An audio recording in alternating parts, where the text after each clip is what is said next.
Welcome back to Drink With Me. I'm your host, Tori, and today I'm joined by Jeff DeLoff, who is the executive chef and owner of Touche in downtown Syracuse. What are we drinking today, Jeff? I would like to say that it's fancy, but it's not. It's just, I'm a whiskey drinker. Is that your signature? Yes. I love it. I love it. Cheers.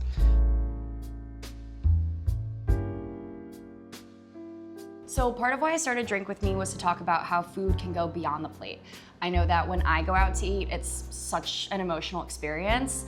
Can you tell me about a time that cooking was emotional for you?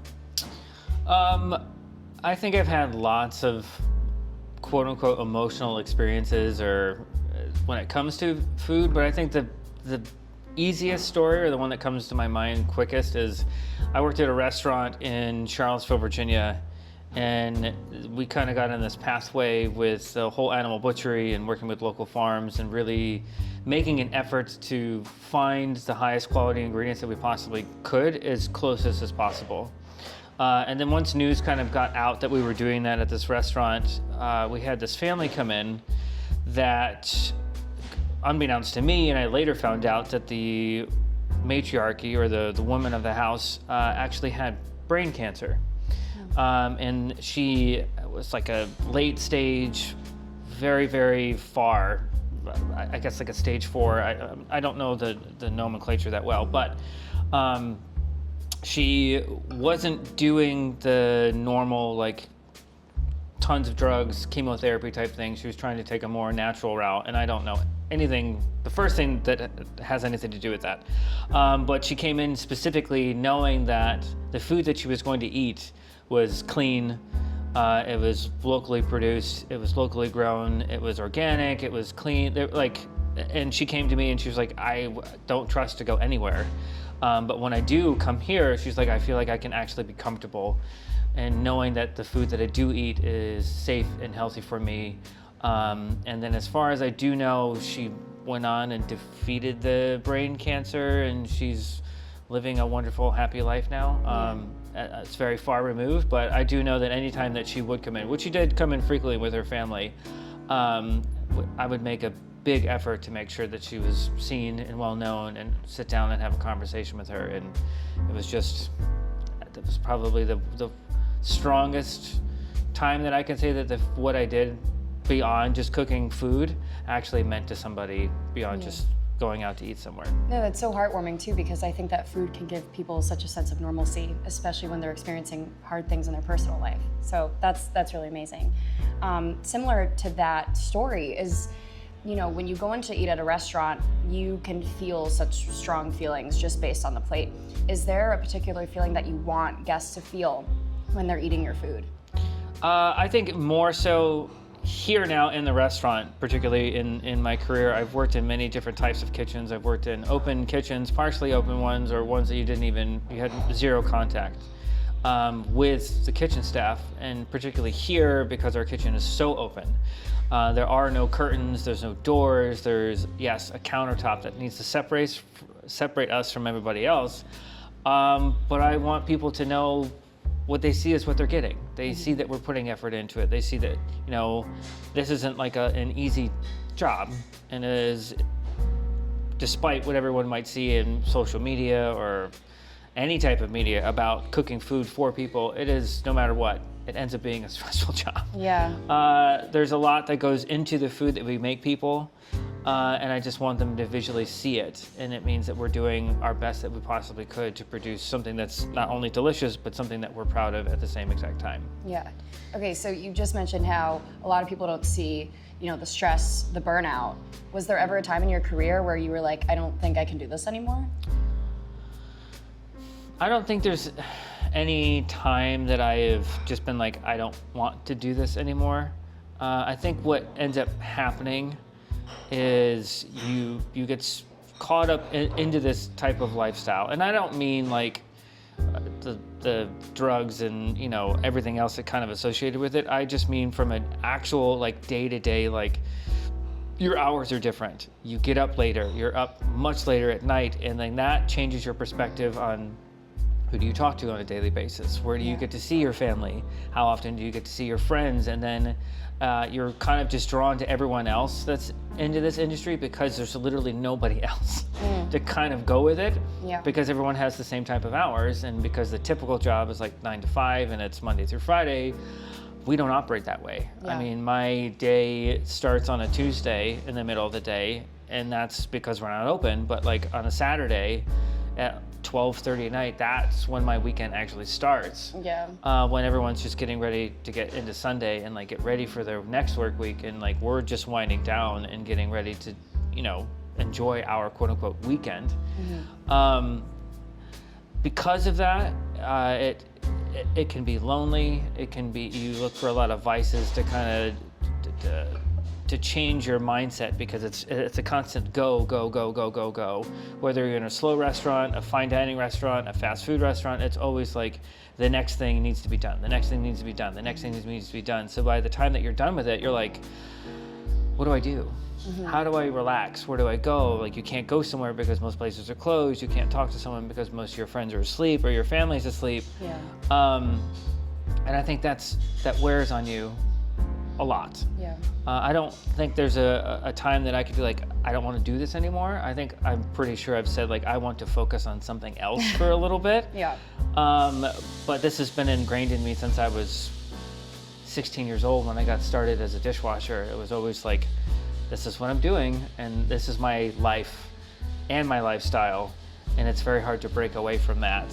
In terms of, even if I really wanted to, I wouldn't even know what else to do. I wouldn't even know where to start, or like how to have a normal job, because I can't even fathom of being like on a day-to-day thing when I'm in a kitchen, or even when I'm not focusing on food. It's like, it's not the same. It's not a repetition thing. It's like there's always something that needs to be done, something that needs to be turned into something else.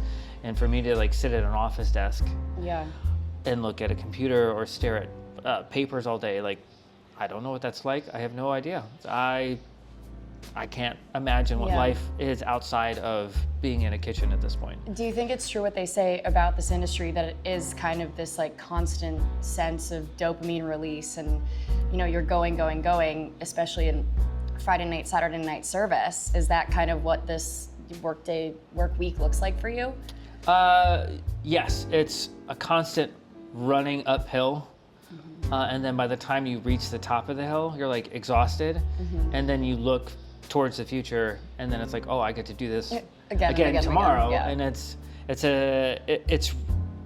really what you put into it is what you're going to get out of it. So if you're constantly just always stressed out, and you're constantly always worried about it, and that is what you're going to get in return from it.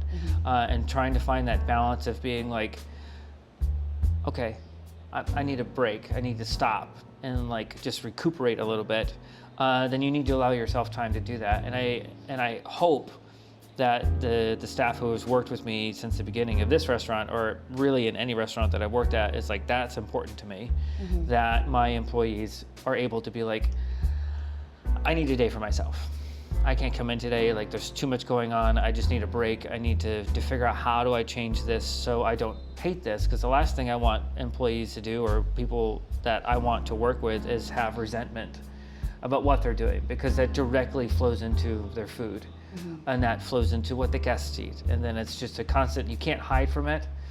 I mean, physically we can't hide from it because people can see us. But all that translates into the food that you end up eating, and it's very important. And it's been such a industry hold of being like, that's perfectly okay to drive yourself into the ground, but it's not. So that's a great segue into my next question. You know, you're the executive chef and the owner. How do you balance both of those tasks and both of those responsibilities? I don't. Great. They are they're one and the same.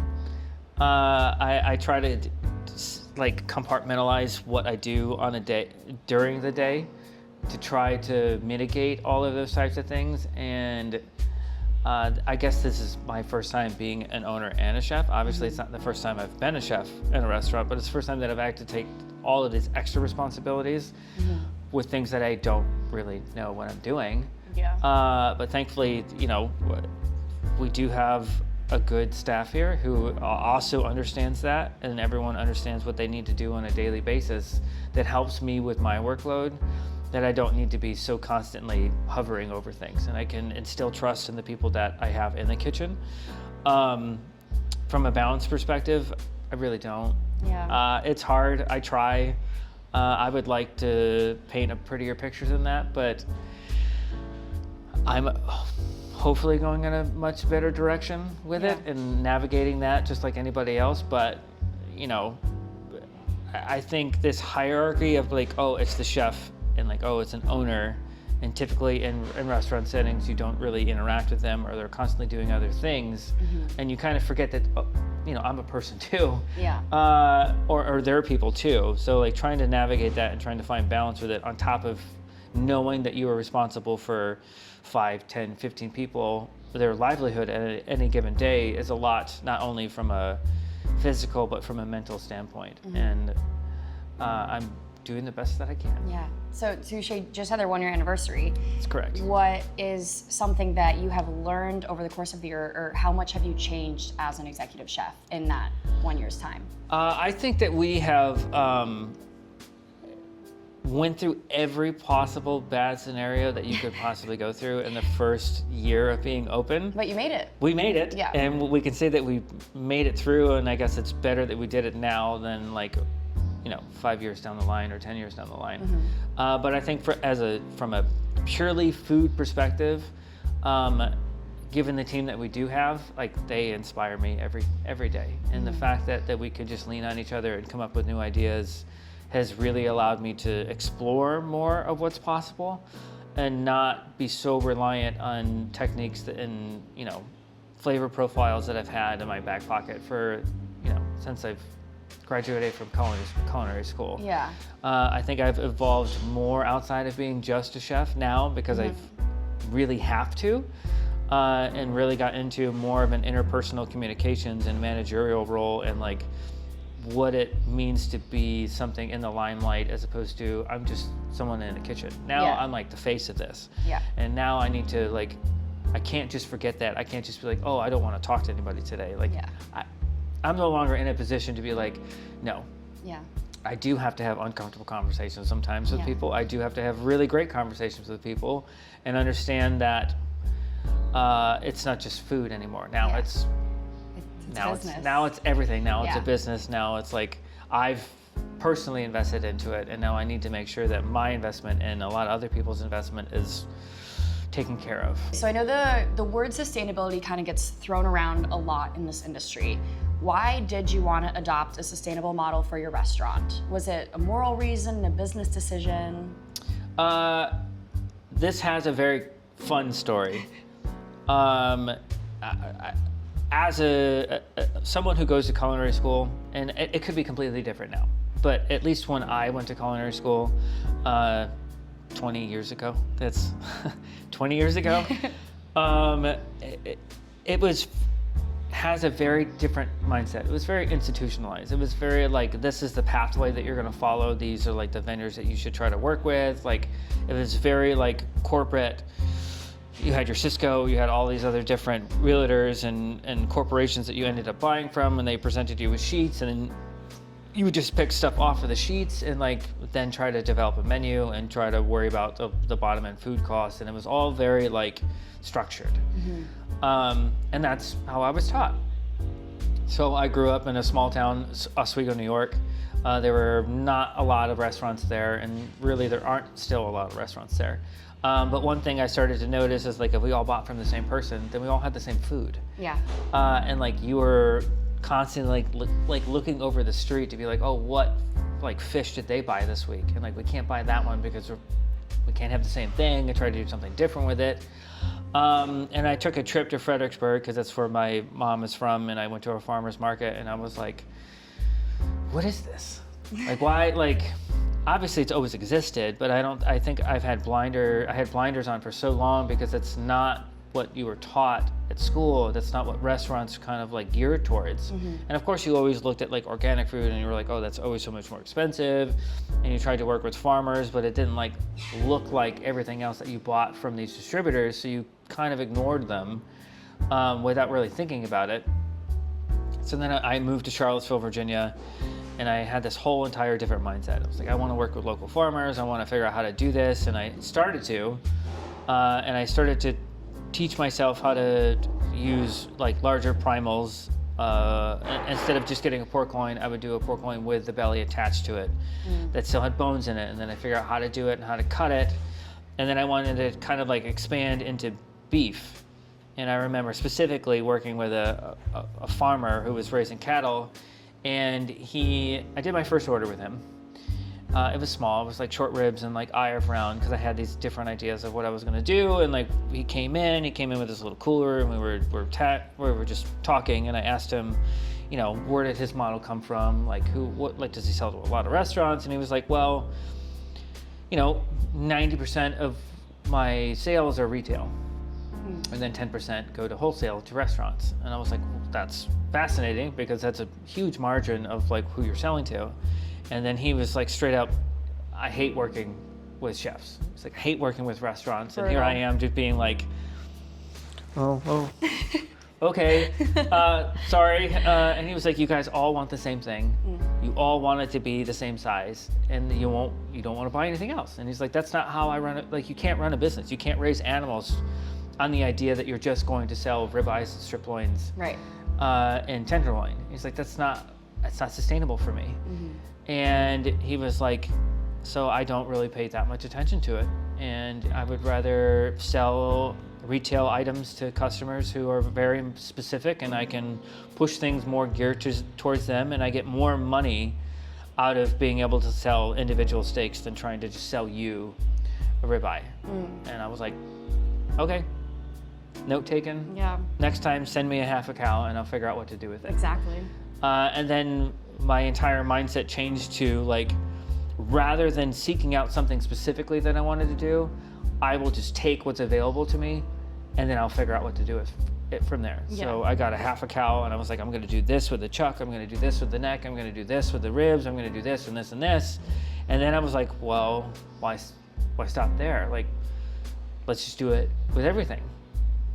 And from a consumer standpoint, that might seem like we never have anything consistent because it's always rotating and changing, but the business model at that time at that restaurant that I worked at was not designed to do that. So when this idea was approached for Touche, and it was from the ground up, and the idea was like, we're gonna do the whole animal butchery, and then my first thing was like, if we're gonna do this, then there are certain parameters that we have to work in and have to understand that this is the direction that we're going to go into. And then it's going to be very difficult to be very consistent, because no two animals are the same. Right. That's why you change your menu every 2 weeks. And then now it's evolved even further because the volatile seasons that we have here in upstate New York, in terms of like, yesterday it was like 78 degrees, and then it dropped down to 50, and like the unpredictability of that translates directly into what's available to us from a food perspective. So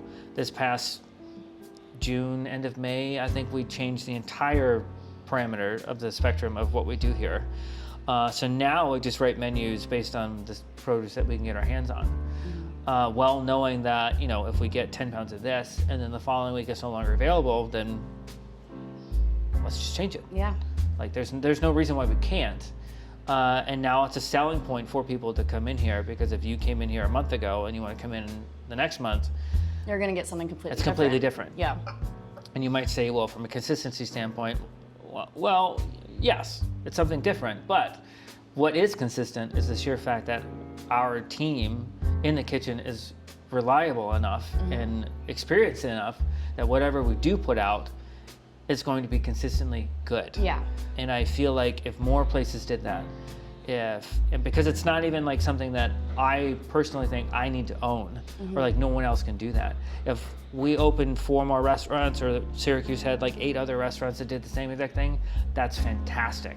That's perfect. Yeah. That's what I want. Yeah. I want to be able to say that this community is taking the steps to embrace our local food shed, rather than me being jealous or like being possessive over this idea that we're the only restaurant that can do this. Like, no, I want everyone to do it. Right. All right, Jeff. Well, seriously, thank you so much for Yeah. sitting down, having a drink with me, having a conversation. I really appreciate it.